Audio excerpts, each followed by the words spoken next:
General Motors service fittings that leak. See that little black piece of plastic inside? That little black ball? Those occasionally leak. And no valve core to pull out. So you have to get another one to put on that high side line. Here's part number if anybody wants to know. And put in a new one. Let's see if I can do this one-handed. Rip open the package. Take out the valve. Use my precision wrench meant for the job. Break it loose.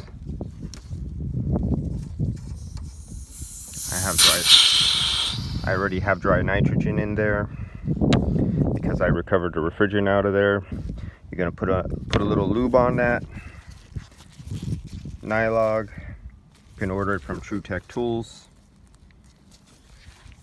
Go to TruTechTools.com. True, T-R-U, not T-R-U-E. TruTech Tools.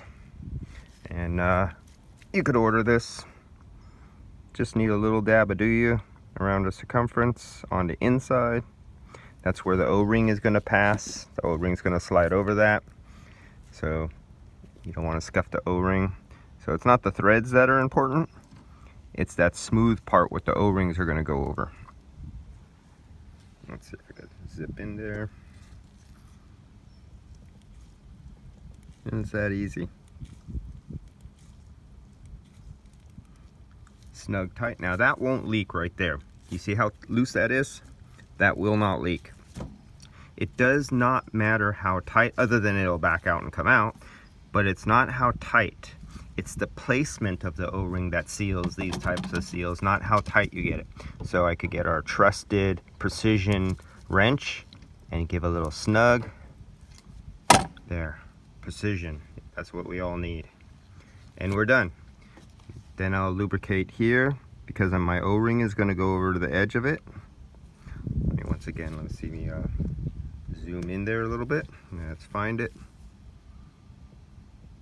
My O-ring seal from my thing will go on there.